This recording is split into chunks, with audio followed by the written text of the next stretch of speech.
Ini poin paling penting. Kalau Anda selesai dari pengajian ini dan Anda cuma bawa poin ini sudah cukup buat saya. Apalagi kalau Anda kuatkan dengan apa yang kita baca doa yang akan kita pelajari pada sore ini, teman-teman. Doa ini, teman-teman sekalian, doa yang luar biasa mulianya. Luar biasa. Allah tidak ingin kita menderita. Allah tidak ingin kita susah. Bismillahirrahmanirrahim.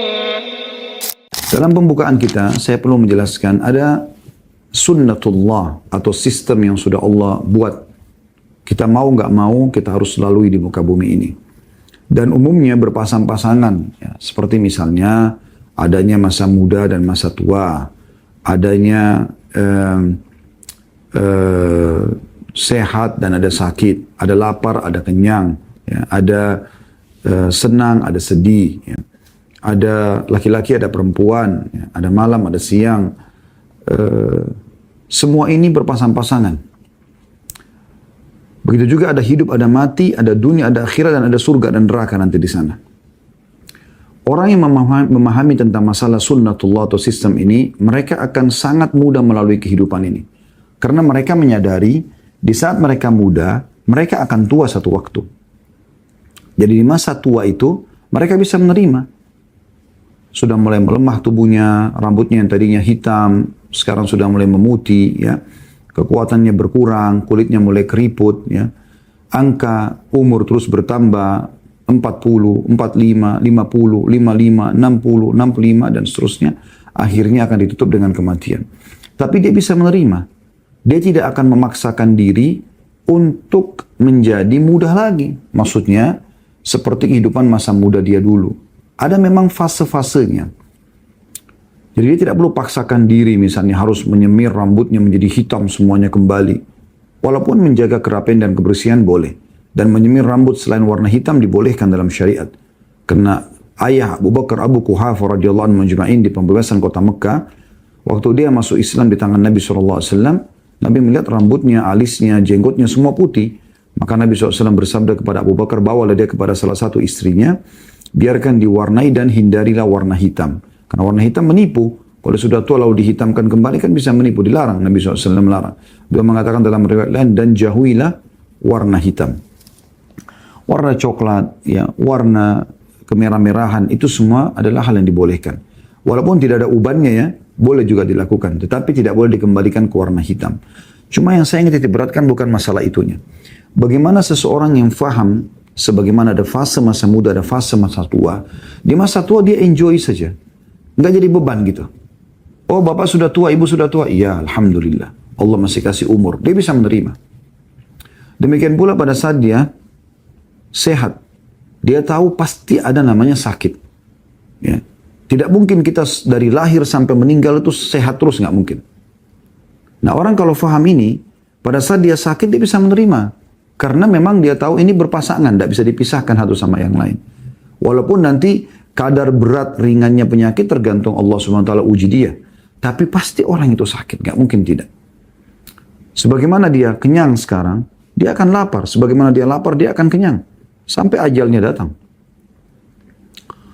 Begitu juga sebagaimana dia hidup di dunia ini, dia akan mati. Sebagaimana ada kehidupan dunia ini, akan ada akhirat. Sebagaimana ada surga, ada neraka. Gitu ya. Begitu juga kita masuk ke bahasan kita masalah ada senang dan ada sedih. Ada saatnya di mana kita senang. Kita gembira, tertawa, tersenyum. Ya, makan makanan enak, segala macam lah. Ada saatnya Allah uji kita dengan sedih. Ya. Allah sebutkan dalam Al-Quran, dalam surah Al-Baqarah, ya, ayat 155, A'udzu billahi minasyaitonir rajim wa lanabluwannakum bisyai'in minal khaufi wal ju'i wa naqsin minal amwali wal anfusi wath thamarat wa basyiris sabirin. Kami pasti menguji kalian. Wa lanabluwannakum bisyai' dengan sedikit minal khauf, rasa takut, khawatir rugi bisnisnya, khawatir gagal rumah tangganya, khawatir keguguran kalau lagi hamil ibu misalnya, khawatir apalah ya, tidak berhasil sekolahnya dan seterusnya. Ada sedikit rasa khawatir Allah mengatakan. Dan nanti akan kita jelaskan makna sedikit di sini ya. Bisyai dengan sedikit ya. Minal khauf dari rasa takut. Wal ju' rasa lapar. Wa naqsim minal amwali wal anfus, dan kekurangan ya dari harta dan jiwa, was thamarat, dan hasil-hasil panen. Wa basyiris sabirin, sampaikan berita gembira kepada orang-orang yang sabar. Tapi saksi bahasan kita, ada ujian itu akan datang. Allah sebutkan sini diantaranya ya, lapar gitu kan,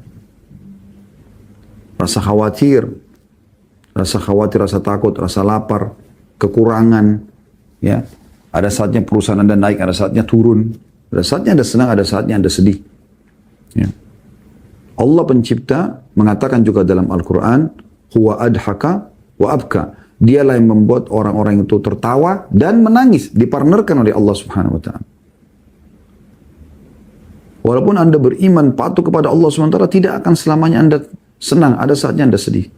Bukankah Nabi SAW sedih? Bersedih karena meninggalnya Khadijah radhiyallahu anha, istri tercinta beliau, yang mendukung dakwanya. Bersedih karena meninggalnya pamannya Abu Talib yang mendukung dakwah. Sampai dikenal di tahun 10 Hijri, di tahun 10 masa kenabian di Mekah, dari 13 tahun fase di Mekah berdakwah, ya, itu dikenal dengan di tahun ke-10-nya itu pada saat meninggal Khadijah dan Abu Talib. Ya, dikenal dengan Amul Huzun, tahun kesedihan. Nabi SAW melalui itu. Beliau sedih. Ya. Kemudian meninggalnya anak-anak laki-laki beliau SAW, yang beliau berharap bisa jadi penerus generasi beliau. Meninggalnya Qasim, anak pertama. Kemudian meninggal Abdullah menyusul. Semua masih kecil. Kemudian dikaruniai lagi anak yang ketiga, perempuan, laki-laki, Ibrahim meninggal juga.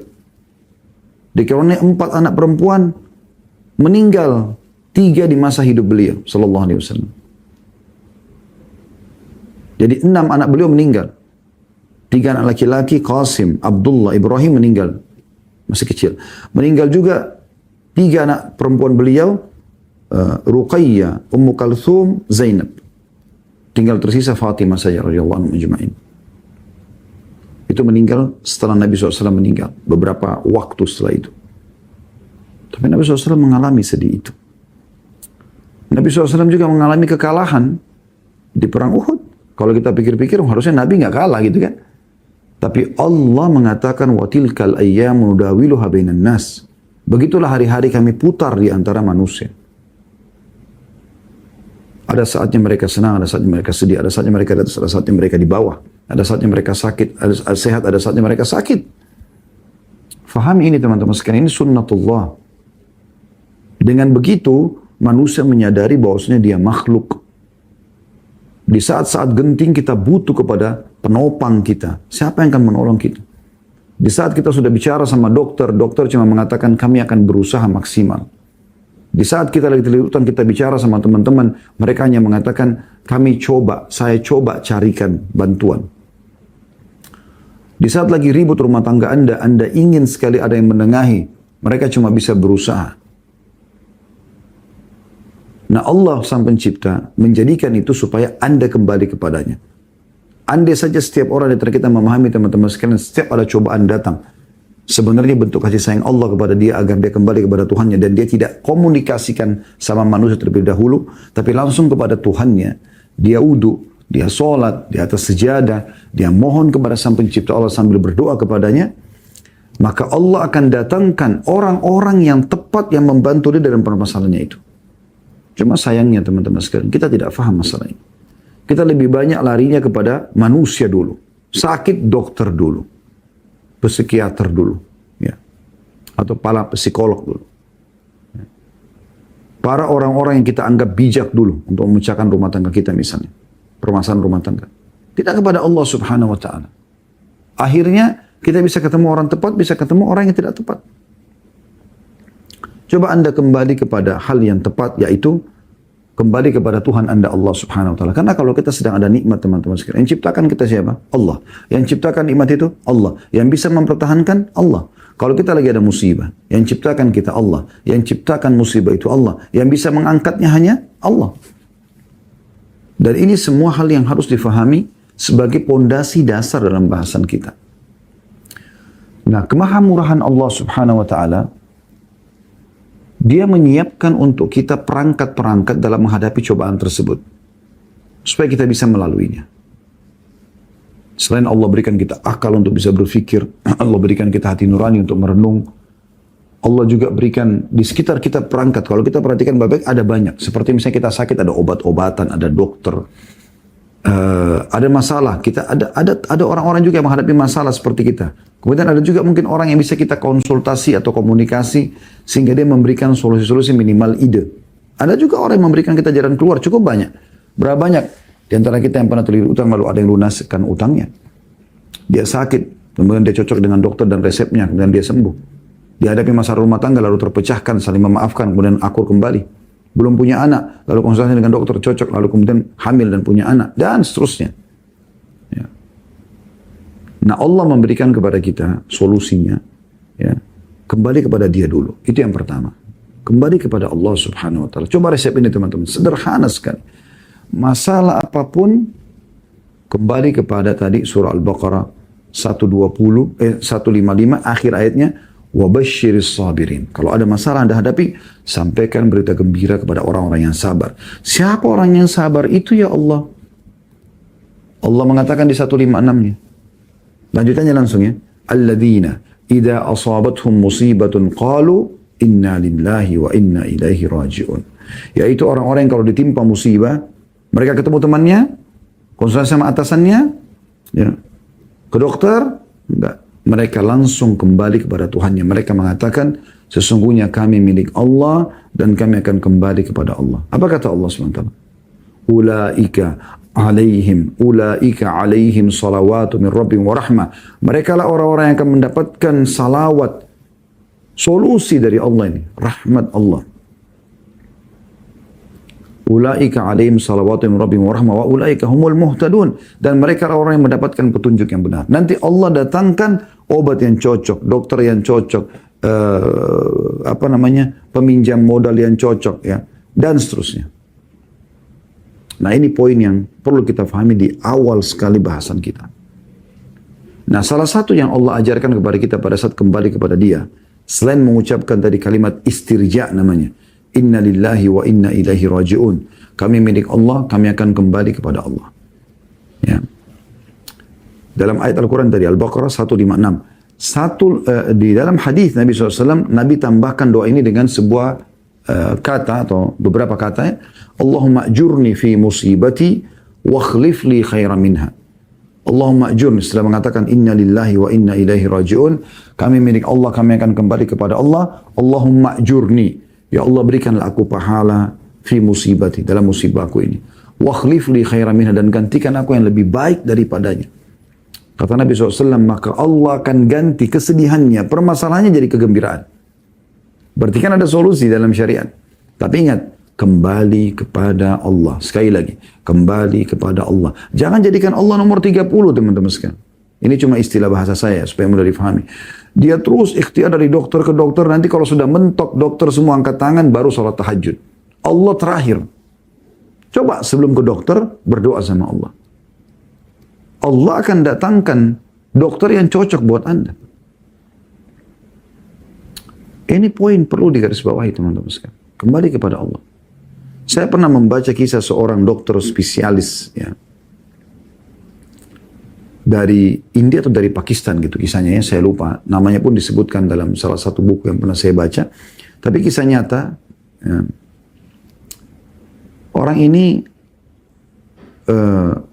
pernah satu kali naik pesawat ingin terbang. Kalau saya tidak salah ya antara India ke Pakistan gitu. Tapi di tengah penerbangan badai dan dipastikan pesawat tidak bisa melanjutkan perjalanan. Kalau dipaksakan ini bisa berbahaya.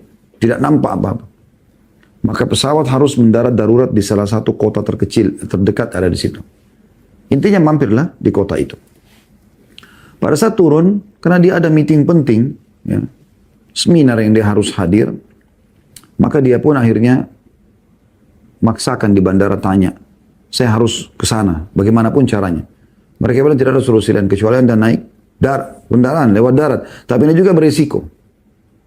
Badai ini luar biasa. Kalau di atas saja badainya kuat, ya, bagaimana dengan di bawah? Hujan turun, badai. Nggak mungkin gitu. Tapi dia bilang coba. Ada supir yang berani dibayar mahal sama dia, jalan dah. Tapi subhanallah, karena badai begitu kuat, akhirnya tidak bisa jalan, supirnya mengatakan kita nggak bisa paksakan, kita harus mampir. Intinya mobilnya mampir di sebuah rumah, dekat rumah tua, gubuk tua. Dia pun turun di situ, kemudian dia ketuk-ketuk rumah itu, ya kan? Dia pamit, dia ucapkan salam, ternyata muslimah yang ada di situ orang tua, nenek-nenek gitu. Kalau tidak salah ini spesialis penyakit tulang ya. Intinya nenek itu pun membuka pintu lalu mempersilahkan masuk dokter ini tanpa dia tahu siapa orang ini gitu. Dia cuma dokter ini mengatakan ini lagi badai, saya harus berlindung, bisa nggak saya di tempat nenek sebentar? Dia bilang boleh, silakan. Pada saat dia lagi duduk, dia lihat di atas ranjang di sebelah nenek itu ada satu anak cucunya nenek ini rupanya yang sedang kesakitan. Lalu dia tanya, dia bilang sakit apa cucu anda? Kalau saya tidak salah patah tulang atau apa gitu ya. Terus kata dokter ini, kenapa nggak dibawa ke dokter? Dia bilang saya tidak ada biaya. Dan saya pun sudah coba bawa di kota ini ke dokter-dokter, mereka bilang tidak ada yang bisa tangani kecuali ada satu dokter. Lalu disebutlah nama dokter ini oleh si nenek tadi. Nenek tidak tahu kalau orang ini gitu. Hanya dia yang bisa tanganin cucu saya. Maka dokter itu tiba-tiba meneteskan air mata, lalu dia mengatakan begini, nenek, apa anda tahu? Apa yang anda lakukan selama ini? Dia bilang, saya cuma bisa berdoa. Dia bilang, saya cuma bisa berdoa, kata nenek itu. Kata dokter tersebut, apa anda tahu dokter? Apa anda tahu bu? Apa anda tahu nenek ya? Kalau doa anda ternyata yang membuat badai ini terjadi. Menurut dia gitu kan. Terjadi. Saya ini adalah dokter si fulan yang disebutkan nama itu. Saya mau berangkat ya dari negara ini ke negara ini dan di tengah penerbangan badai. Lalu kemudian saya turun, saya paksakan diri untuk naik mobil dan mobil saya berhenti di depan rumah anda. Ini adalah hasil doa anda. Coba bayangkan. Allah datangkan dokter itu ke rumahnya. Dia tidak ada biaya. Masuk akal lah kira-kira. Kalau akal manusia nggak masuk akal. Tapi begitu memang sunnatullah. Anda kalau kembali kepada Allah dulu, beda hasilnya. Sebelum melakukan aktivitas, berdoa dulu. Makanya Islam mengajarkan sebelum makan, berdoa. Sebelum minum, berdoa. Sebelum tidur, berdoa. Sebelum masuk kamar mandi, berdoa. Sebelum biologis, berdoa. Sebelum keluar rumah, berdoa. Berdoa. Setelahnya, bersyukur kepada Allah. Jadi doa dulu, kembali dulu kepada Allah Azza wa Jalla. Baru Anda ikhtiar. Begitu. Ini poin paling penting. Kalau Anda selesai dari pengajian ini dan Anda cuma bawa poin ini sudah cukup buat saya. Apalagi kalau Anda kuatkan dengan apa yang kita baca doa yang akan kita pelajari pada sore ini teman-teman sekalian. Baik, di antara doa yang diajarkan oleh Nabi SAW sebagai penawar duka dan kesedihan disebutkan di dalam hadis yang sahih diriwayatkan oleh Imam Ahmad jilid 1 halaman 391 yang berbunyi Allahumma inni abduka wabni abdika wabni amatika nasiyati biyadika madin fiyya hukmuka adlun fiyya qada'uka as'aluka bikulli ismin huwa lak sammaita bihi nafsak أو أنزلته في كتابك أو علمته أحدا من خلقك أو استأثرت به في علم الغيب عندك أن تجعل القرآن ربيع قلبي ونور صدري وجلاء حزني وذهاب همي. Artinya, saya baca dulu global arti baru kita masuk ke kandungan makna-maknanya ya. Allahumma inni abduka, ya Allah sungguhnya aku adalah hambamu. Wabni abdika, dan anak hambamu, maksudnya ayahku adalah hambamu juga. Wabni amatika, ini wabni abduka artinya dan anak hamba laki-laki, maksudnya ayahku ya. Wabni amatika, dan anak dari hamba perempuan, maksudnya anak perempuan, maksudnya ibuku. Nasiyati biyadik, ubun-ubunku ada di tanganmu, maksudnya aku hidup dan aku mati sesuai dengan keputusanmu ini. Madin fiyya hukmuk, akan berlalu semua keputusanmu, hukummu berlaku pada diriku. Adlun fiyya qada'uk, dan sangat adil keputusanmu kepadaku atau untukku.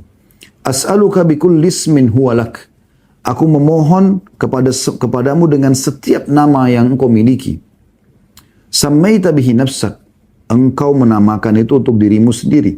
Au anzaltahu fi kitabik.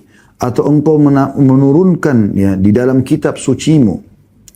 Au 'allamtahu ahadan min khalqik. Atau engkau ajarkan kepada seseorang dari makhlukmu. Au ista'tharta bihi fi ilmil ghaibi 'indak. Atau engkau khususkan untuk dirimu dalam ilmu ghaib yang ada di sisimu.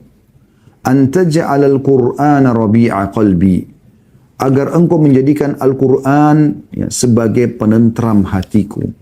Wa nura sadri, dan cahaya dadaku. Wa jila'a huzni, dan pelenyap kesedihanku.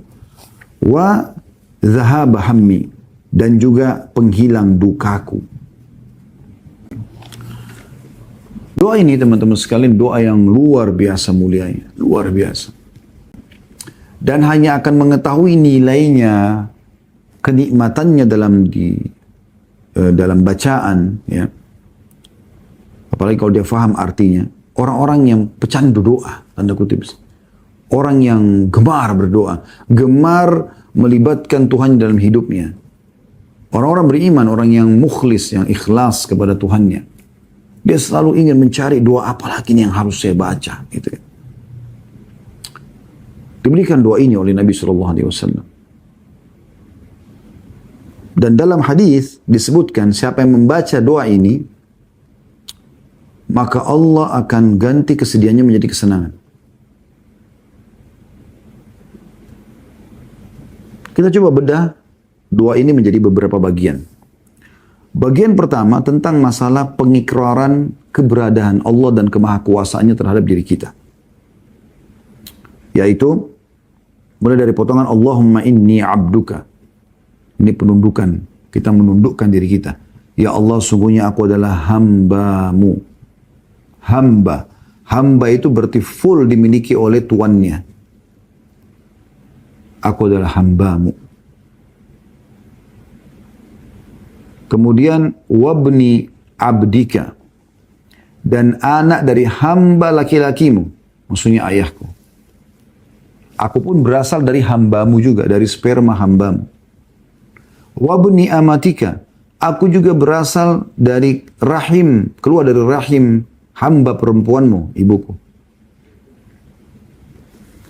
Nasiyati biyadik, ubun-ubunku ada di tanganmu. Ini menandakan ruh kehidupan kita ada di tangan Allah. Ini sejalan dengan makna hadis tentang kalau seseorang akan meninggal dunia, semoga Allah tutup kita dengan husnul khatimah. Allah ganti semua amal-amal soleh, amal buruk kita menjadi pahala, dan Allah terima semua pahala amal soleh kita. Allahumma amin. Kalau orang mukmin akan meninggal dunia, akan duduk bersama atau ada datang kepadanya 3 sosok malaikat. Di kiri kanan dia, malaikat rahmah, kasih sayang, membawa kain kafan dari surga. Di ubun-ubun kepalanya, malaikat maut yang akan mencabut ruhnya. Yang berkata, hai jiwa yang baik, kembalilah kepada rahmat Tuhanmu. Jadi ubun-ubun ini memang sumber kehidupan, dicabut ruh di situ. Kalau tidak, malaikat maut tidak akan berdiri dari situ. Dan ini maknanya juga nasiyati biyadik, artinya kehidupanku ini sekarang, aku bisa hidup begini, aku bisa berdoa begini, aku bisa memohon kepadamu begini, karena aku ya, dihidupkan oleh engkau. Ubun-ubunku engkau yang pegang, ya Allah. Itu juga dalam salah satu zikir ya, yang dibaca di pagi petang tentang masalah kita berlindung dari semua hal-hal yang buruk, ya, yang Allah memegang ubun-ubunnya, gitu kan. Artinya kehidupannya. Kalau tidak salah kita pernah pelajari juga itu tentang kita berlindung kepada Allah dari keburukan, dari semua yang Allah ciptakan, yang Allah memegang ubun-ubunnya. Ya, seperti itu kurang lebih. Baik, kemudian madhin fiyya hukmuk. Peraturanmu, keputusanmu pasti akan berlalu pada hidupku. Artinya, sekarang ini aku lagi sedih, karena ini kan doa pelebur sedih ya. Ini karena keputusanmu, aku tahu itu. Aku terima itu. Itu maknanya. Ya. Madhin fiyya hukmuk artinya ini pasti berlalu. Aku terima atau tidak terima, tetap akan berlalu. Dan ini yang sangat difahami oleh Umar bin Khattab radhiyallahu anhu dikala beliau berkata, orang yang ditimpa musibah ada dua. Dua orang, dua contoh. Yang pertama, yang bisa menerima keputusan Allah itu dengan lapang dada, seberat apapun. Meninggal orang yang dicintai, bangkrut usahanya, ada orang yang ganggu dia, apa saja dia terima. Maka dia akan mendapatkan pahala, dia akan mudah melaluinya, dan dia akan dapat solusinya. 3 hal. Kalau Anda menerima itu sebagai keputusan Allah, ini nggak mungkin orang ini ganggu saya, tidak mungkin orang saya ini hilang, tidak mungkin saya sakit, kecuali memang Allah ingin menguji saya. Di situ pikirannya. Kita berpikir, oh Allah lagi uji saya. Sebagaimana Allah berikan saya nikmat, Allah juga akan uji saya. Di nikmat saya bersyukur, di sini saya bersabar, di cobaan. Nah itu. Dan saya pernah bilang juga, teman-teman sekalian, syukur pada saat nikmat ada dan sabar pada saat cobaan datang ini dua sayap yang tidak boleh lepas satu sama, harus berimbang. Anda kalau cuma bersyukur kalau nikmat ada, lalu Anda keluh kesah kalau sedang musibah datang, ini nggak bisa, nggak jalan, nggak sejalan, bukan sifat orang beriman itu. Makanya kata Nabi SAW, ajaban di amri mu'min, sungguh mengagumkan perkaranya orang beriman. Wala yakunu dzalika illa lil mu'min, dan itu tidak dimiliki kecuali orang yang beriman. In asaba sarra syakar, kalau dia berikan nikmat dia bersyukur. Wa in asaba dharra sabar, kalau diberikan cobaan dia bersabar. Perhatikan, syukur pada saat nikmat datang dan sabar pada saat cobaan datang sama berimbang. Itu mengagumkan perkaranya. Maka ini perlu diketahui. Jadi madin fiyya hukmuk artinya berjalan ini keputusanmu, tapi aku tetap terima. Kata Umar, orang yang radhiyallahu anhu, orang yang menerima musibah dan cobaan dari Allah, maka dia akan dapat 3 hal. Dia akan dapat pahala. Karena dia tidak, kalau dia protes, berarti dia sedang protes yang menentukan cobaan itu. Gitu. Kemudian yang kedua adalah dia akan mudah melaluinya. Oh iya, Allah lagi uji saya sakit, udah, nggak apa-apa deh. Allah lagi uji saya bangkrut, oke lah, gitulah. Dia mudah lalui karena dia tahu ini adalah sebuah cobaan. Dan yang ketiga, dia akan dapat solusinya. Ya. Dan ini luar biasa teman-teman. Pada saat Anda kemas ini dengan kesabaran, yakin di setiap sebuah cobaan yang besar, ujungnya kenikmatan besar. Perhatikan baik-baik ya. Kalau ada cobaan apapun yang datang dalam hidup antum, hidup Anda, pastikan di ujung cobaan tersebut akan ada jalan keluar dan ada sesuatu besar yang Allah janjikan. Allah bilang dalam Al-Quran, fa inna ma'al usri yusra. Di setiap kesulitan, lihat pasangannya, ada kemudahan. Lalu Allah pastikan pakai inna harfut ta'kid. Kosakata yang digunakan untuk memastikan. Inna ma'al usri yusra. Pastikan di setiap kesulitan ada kemudahan. Pasti ada. 2 kali Allah ulangi ini. Ya. Dan kata Nabi SAW, inna idhamal ajri ma'idhamal bala. Sesungguhnya besarnya balasan nanti yang Allah akan kasih di dunia dan di akhirat tergantung besarnya cobaan. Jadi kalau makin besar cobaan tersebut, berarti ada sesuatu yang besar di sana yang Allah janjikan. Senyum. Oh, berarti ada ini. Gitu. Ya. Banyak orang punya masalah dalam rumah tangga dia. Yang penting dia tidak salah. Dia coba pertahankan tapi nggak bisa. Saya tahu ada orang begitu. Dia coba pertahankan tapi istrinya nggak mau sampai cerai. Subhanallah, dia sedih awalnya. Gitu kan? Tapi dengan itu, dia terpukul, akhirnya dia kembali kepada Allah Azza wa Jal. Saya ketemu berapa tahun kemudian, dia cerita, dia datang ke tablik akbar kami sebelum pandemi, lalu dia teriak dari jauh, Ustaz, gitu. Ketemu saya, sudah lama saya nggak ketemu. Dia sudah berubah performanya juga. Saya tahu betul orang ini gitu, karena istrinya berteman sama istri saya gitu.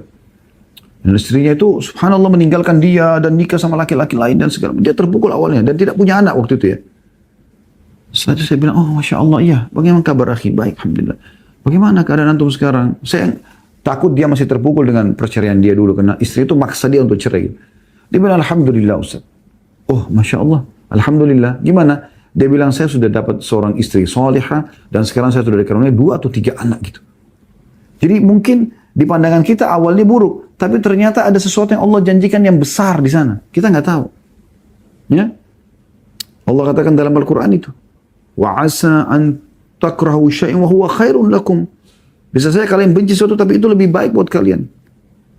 Wallahu ya'lamu wa antum la ta'lamun. Allah tahu dan kalian tidak tahu itu. Sangka baik dengan Tuhan, wahai saudaraku muslim. Allah itu lebih sayang kepada kita daripada ibu kita kepada diri kita sendiri. Allah tidak ingin kita menderita. Allah tidak ingin kita susah. Tapi Allah datangkan cobaan untuk memberikan kesadaran kepada kita. Kalau kita seorang hamba dan kita punya Tuhan untuk kembali kepada Dia. Di saat musibah datang, Anda bisa meneteskan air mata. Anda bisa lebih lama sujud. Saya yakin kalau Anda kembali kepada Allah bisa lakukan itu. Anda bisa lebih khusyuk dalam berdoa. Yang mungkin itu tidak bisa Anda lakukan di saat tidak ada musibah. Itu poin penting. Sangat mahal itu. Dan orang yang sedang ada musibahnya, gitu kan? Itu mereka meringkas umurnya di atas ketaatan. Orang kalau lagi sakit, diajak temannya ke diskotik, dia tidak mau. Minimal tidak bermaksiat. Gitu. Ya. Lalu kata Umar, kembali kepada perkataan Umar, Umar mengatakan, dan orang yang kedua adalah orang yang ditimpa musibah dan tidak bisa menerima. Sakit, berkeluh kesah, bangkrut, berkeluh kesah, semuanya hidupnya keluh kesah.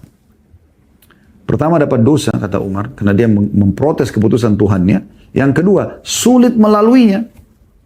Padahal dia nggak mau seperti doa ini. Madin fiyya hukmuk. Pasti berlalu keputusan ini. Mau nggak mau? Kalau saat itu Allah tadi Anda sakit, pasti Anda sakit. Anda mau jengkel atau Anda terima, tetap Anda harus sakit. Anda akan dirawat di rumah sakit. Tapi kalau Anda terima, Anda bisa laluin. Oh, cobaan. Oh, setelah ini akan ada sesuatu yang besar, tadi saya sudah katakan. Hah? Atau Anda keluh kesah. Anda tidak bisa terima nih, dosa, Anda tidak bisa melaluinya. Dan yang ketiga, Anda nggak dapat solusinya. Nggak ada solusi.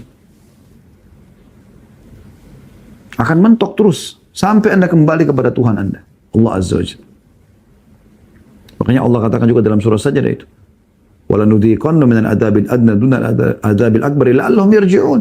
Dan kami cobakan mereka dengan siksa-siksa yang kecil sebelum siksa yang besar nanti di akhirat agar mereka kembali. Kembali ke mana? Ke jalan Allah. Nah, itu maksudnya. Ya. Mudah-mudahan poin ini bisa Allah tanamkan dalam hati kita semua dan kita jadikan sebagai prinsip hidup, teman-teman sekalian. Ini betul-betul ketentraman jiwa. Seberat apapun cobaan Anda lalui, Anda akan bisa melaluinya dengan izin Allah. Kalau Anda benar, Anda tinggal istiqamah. Kalau Anda salah, Anda tinggal taubat, luruskan kesalahan Anda. Itu makna madin fiyya hukmuk. Kemudian adlun fiyya qada'uk. Dan sangat adil keputusanmu padaku. Allah Maha Adil. Allah kasih kita cobaan itu, Allah Maha Adil. Allah tahu kenapa Allah berikan itu. Dan ada sebuah hadis mulia yang bisa juga kita pegang, hadis sahih. Kata Nabi SAW, Allah tidak akan menguji hamba di atas kemampuan dia. Al-Quran mengatakan, la yukallifullah nafsan illa us'aha. Allah tidak akan bebankan hamba di atas daripada kemampuannya. Allah ajarkan juga kita, di akhir surah Al-Baqarah, Rabbana wa la tuhammilna ma la taqata lana bi. Ya Allah, jangan kau bebankan kami di atas kemampuan kami. Allah sudah tahu itu, makanya Allah jadikan sebagai doa kita di akhir surah Al-Baqarah. Jangan bebankan kami di atas kemampuan kami. Memang tidak mungkin Allah kasih di atas kemampuan. Artinya semua cobaan kita, Allah sudah tahu. Allah dengan Maha Adil. Orang ini mampu melaluinya. Orang ini dengan cobaan ini. Orang ini dengan cobaan ini. Ada coba di harta, ada coba di keluarga, ada coba di mertua, ada coba di ipar, ada coba di anak, ada dicoba segala macam. Ini potongan pertama dari doa tentang mengembalikan kepada tauhid. Pengikraran tentang penghambaan kita kepada Allah. Nah, ini penting. Ya. Anda kalau di perusahaan ada tulis, saya seorang staf bekerja di sini sudah sekian tahun. Anda seperti merendah gitu dengan atasan hanya untuk minta dinaikkan gaji. Tanpa kita samakan dengan Allah. Allah Azza wa Jalla lebih pantas Anda puji-puji seperti ini. Anda akui dulu semua, baru kemudian Anda masuk di potongan kedua, ya, untuk ya meminta kepada Allah Subhanahu wa taala, tapi belum juga masuk kepada poin permintaan hilangkan kesedihan, ya. Masih meminta kepada Allah tapi menggunakan puji-pujian juga. Kalau tadi kan murni pujian saja. Ini sudah mulai meminta. Tapi ini yang kita jadikan sebagai kalau makanan itu nampannya, ya. Mulai dari potongan as'aluka bikulli ismin huwalak. Ya Allah, aku minta, ya, melalui semua nama yang kau miliki. Allah kan punya nama-nama dan sifat-sifat yang mulia, ya. Tidak terkecuali semua nama ya Allah yang engkau miliki yang digunakan untuk berdoa dan menyeru, memanggil kepadamu. Aku minta dengan nama itu ya Allah. Aku nggak bisa sebutin satu persatu. Tapi semua, bikullismin, semua nama, huwalak, milikmu ya Allah. Mau jutaan, mau miliaran, mau triliunan nama, pokoknya ya Allah, aku minta dengan namamu itu. Siapa yang ajarkan kita ini? Allah subhanahu wa ta'ala. Menulisan Nabi Muhammad SAW bertema, Allah dari sini punya nama banyak sekali. Bukan hanya 99 yang Anda hafal. 99 itu hanya yang dianjurkan supaya kita gunakan. Tapi masih banyak nama-nama lain terbukti dalam doa ini. Maka kita minta dengan kemahamuliaan Allah dengan namanya seluruhnya. Yang Allah suka dia dipanggil ya, dengannya, dan Allah ijabah doa-doa hambanya dengan dipanggil namanya itu. Maka aku minta dengan itu ya Allah. Lalu sammaita bihi nafsak, yang engkau namakan dirimu sendiri dengan itu. Au anzaltahu fi kitabik, atau engkau turunkan dalam kitabmu. Baik itu kitab semua yang engkau pernah turunkan ya Allah. Yang kita wajib imani kan Zaburnya Tauratnya Nabi Musa, Zaburnya Nabi Daud, Injilnya Nabi Isa, Quran Nabi Muhammad SAW. Ini yang kita tahu, ini 4. Ada sebagian ulama tambah dengan yang kelima, suhuf Nabi Ibrahim, lembaran Nabi Ibrahim. Yang Allah mengatakan di akhir surah Al-A'la ya. Inna hadza fi suhufil ula suhufi Ibrahim wa Musa ya. Ini adalah di suhuf-suhuf, lembaran-lembaran yang pertama turun pada Ibrahim dan pada Musa. Tapi ada juga kitab-kitab yang Allah turunkan yang memang kita tidak dibersampaikan. Sebagaimana juga banyak nabi-nabi dan rasul yang Allah tidak ceritakan kepada kita. Bahkan tidak diceritakan kepada nabinya Muhammad SAW. Allah katakan dalam Al-Quran, banyak rasul-rasul yang kami sudah ceritakan kepadamu dan masih banyak belum kami ceritakan kepada Muhammad. Sampai setelah Nabi SAW menceritakan tentang kasus pertemuan antara Nabi Musa dan Nabi Khidir alaihissalatu wassalam, kata Nabi Muhammad SAW, andai saja Musa, semoga Allah merahmati Musa. Andai Musa tidak banyak protes Khidir, kita akan banyak mengetahui tentang mukjizat Allah pada Khidir. Artinya Muhammad SAW cuma tahu yang diceritakan saja, yang tidak diceritakan masih banyak. Jadi nama yang engkau namakan dirimu ya Allah. Nama yang engkau turunkan dalam kitab yang aku tidak pernah tahu. Au 'allamtahu ahadan min khalqik, atau engkau ajarkan kepada salah satu dari hamba-hambamu. Dari nabi-nabi, dari orang-orang saleh. Ya. Dan ini memang terbukti ya, karena ada juga hadis syafaat, dikenal dengan hadis syafaat pada hari kiamat nanti, kata Nabi SAW, pada saat orang-orang semua kepanasan, mereka datang kepada Adam, Adam nolak untuk memberikan syafaatnya kepada Allah, sampai datang kepada Nabi Muhammad SAW, dan Nabi SAW mengatakan, ana lahu, aku pemiliknya, untuk pemiliknya. Ini riwayat panjang, saya ringkaskan. Lalu kata Nabi SAW, aku pun datang ke bawah arsy-Nya Allah, singgasana Allah, lalu aku sujud.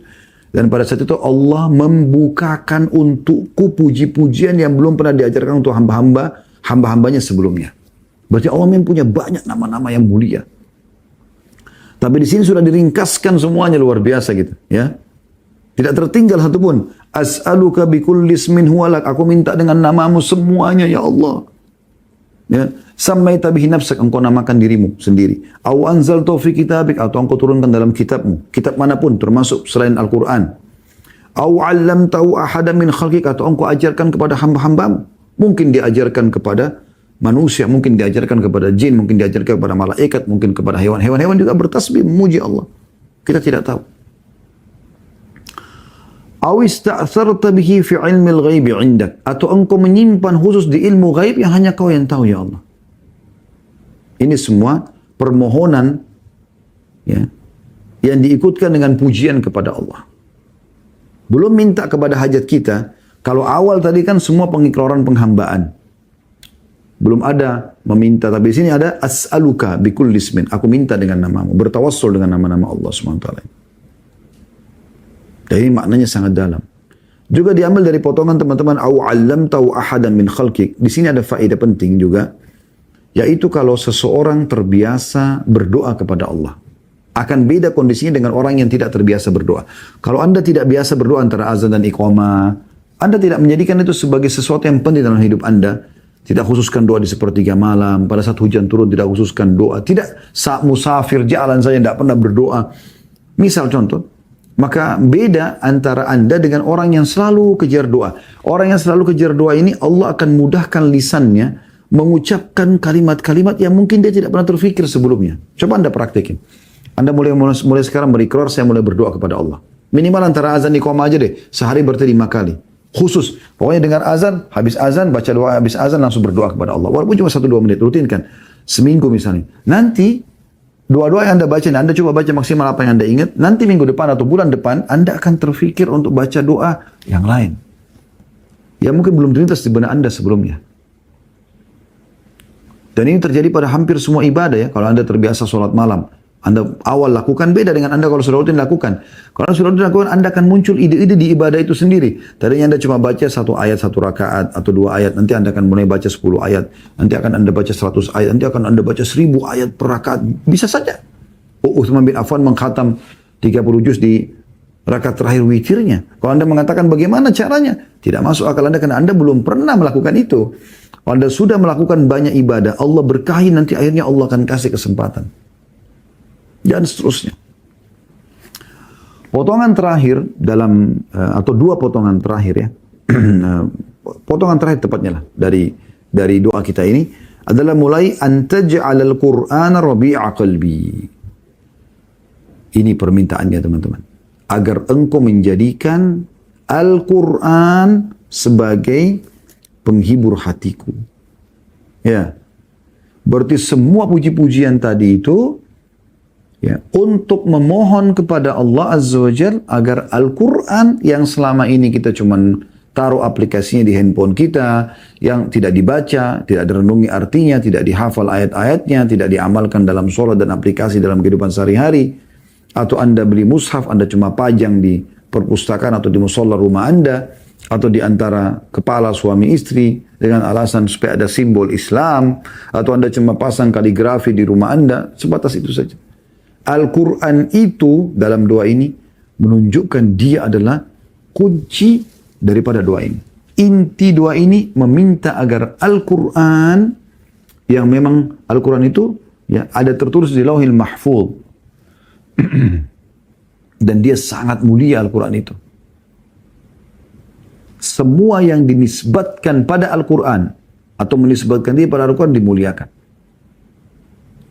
Nabi Muhammad SAW termuliakan karena Al-Quran. Al-Quran. Kalamullah, perkataan Allah. Ya. Penghafal Al-Quran termuliakan. Penuntut ilmu yang belajar Al-Quran termuliakan karena Al-Qurannya. Al-Quran ini luar biasa. Kalamullah. Kata Allah SWT dalam Al-Quran, A'udhu billahi minasyaitonir law anzalna hadzal Qur'ana ala jabalin la ra'aitahu khashi'an mutasaddian min khasyatillah. Kalau seandainya kami turunkan Al-Quran di atas gunung, maka engkau akan lihat gunung tersebut hancur lebur, rontok rubuh semua karena tunduk kepada Allah. Ini bukan makhluk Al-Quran. Kalamullah, dia perkataan Allah. Jangan lihat fisik kertasnya, isinya itu adalah kalamullah, pesan Allah kepada kita. Yang hidup dengan Al-Quran, dia akan bahagia. Dia menikmati yang halalnya, dia mengerjakan perintahnya, dia meninggalkan larangannya, adalah sama dengan mengerjakan perintah dan meninggalkan larangan Allah SWT. Karena Al-Quran itu kalamullah. Ini luar biasa, kita minta Al-Quran sebagai penghibur hati. Dari sini juga kita ambil pelajaran teman-teman sekalian, ternyata kesedihan itu beranjak daripada hati seseorang. Makanya kalau hati itu tenang, tentram, biar hidup di gubuk kecil, naik kendaraan butut, tidak apa-apa. Makan sebungkus nasi uduk, hatinya tentram. Biar dia hidup di istana yang mewah, punya mobil pribadi, pesawat pribadi, punya hotel pribadi, kamarnya mengalahkan hotel bintang 7. Tetap aja. Selama hatinya masih sedih, tidak bisa dia tenang. Ya? Di sini ketenangan itu. Di sini. Makanya hati disuruh isi dengan ketakwaan kepada Allah. Kata Nabi SAW, At-taqwa hahuna. Diberikan isyarat ke jantung beliau. At-taqwa hahuna. Ketakwaan ada di sini. Ini saya tunjuk sebelah kiri dada saya ya. Di layar mungkin Anda lihat sebelah kanan. Karena memang kamera begitu, efek kamera. Beliau nunjuk ke jantungnya, ke hatinya. Sallallahu alaihi wasallam. Kalau Anda masukkan ketakwaan di sini, Allah yang ada di sini. Tidak ada makhluk dalam hati Anda. Di sini. Anda masukkan Al-Quran, ya, keimanan kepada Allah, maka betul-betul menjadi penghibur. Wa nura sadri, dan cahaya dadaku. Berarti ada cahaya, ada dada yang gelap? Ada. Kan begitu kata Nabi SAW kan. Kalau seorang melakukan dosa, maka akan dititikkan dalam hatinya titik yang hitam. Dia buat lagi titik hitam lagi, terus sampai menjadi hitam kelam. Dan akhirnya menjadi keras, lebih keras daripada batu. Biar mau gempa bumi, mau longsor, mau apa saja, tidak berpengaruh pada diri mereka. Kalau orang beriman itu yang hatinya peka, yang berisi dengan keimanan. Sedikit saja teman-teman, para salafus saleh itu kalau jalan kakinya kesentuh kaki batu, kesentuh batu kakinya, inna lillahi wa inna ilaihi raji'un. Ada dosa apa nih? Lewat di satu jalan, ada bau busuk tercium dari hidungnya, inna lillahi wa inna. Jadi kan langsung sebagai peringatan, ada yang sesuatu. Anda pernah baca tentang kisah Nabi Daud alaihissalam bagaimana Allah uji? Allah mengatakan kami uji dengan melemparkan ya bangkai di depan singgasananya. Lagi duduk singgasana, lagi jadi raja. Nggak ada angin, tidak ada apa, tiba-tiba ada bangkai di depannya. Truk, jatuh. Apa yang terjadi? Langsung Nabi Daud sujud. Nggak mau angkat kepalanya. Sampai tunggu wahyu datang. Allah uji dia. Tapi orang beriman begitu. Peka sekali. Makanya kata Nabi SAW, orang beriman itu kalau lakukan dosa walaupun kecil, dia lihat seperti gunung yang besar di pundaknya. Ketakutan Allah adab. Dan orang munafik kalau buat dosa besar, dia lihat seperti lalat hinggup di hidungnya yang dia usir seperti ini. Nabi SAW berikan gambaran. Jadi dada itu bisa bercahaya. Sebaliknya kalau orang tak berbuat dosa, kalau orang buat amal soleh maka ada titik cahaya yang terang. Buat lagi amal soleh titik cahaya sampai hatinya menjadi terang benderang. Bahkan dia bisa menerangi diri dan menerangi orang lain. Karena besarnya cahaya dalam hatinya, dalam dadanya. Kemudian wajila'ah huzni. Ya. Dan juga ya, pelenyap kesedihanku. Gila, penghapus, penghilang, lenyap total kesedihanku ini. Gak ada beban. Kalau manusia hanya bisa menghibur Anda sebentar. Selama Allah belum angkat kesedihan tersebut, Anda pulang, Anda sumpek lagi. Dari rumah teman, dia sudah besarkan jiwa Anda segala macam. Dari konsultasi ke seorang psikolog. Juga sama. Cuma besar, Anda datang ke seorang ustadzah. Dia cuma bisa kasih Anda tenang. Habis itu Anda pulang, Anda masih sumpek. Selama Allah belum hilangkan. Ini doa diajarkan bisa menghilangkan itu. Wajila huzni. Pelenyap total kesedihanku ya Allah. Wadhihaba hammi. Dan penghilang dukaku. Ham ini bisa bermakna duka, bisa juga bermakna kesedihan. Ham. Ada dua istilah dalam bahasa Arab ya, ham dan gham.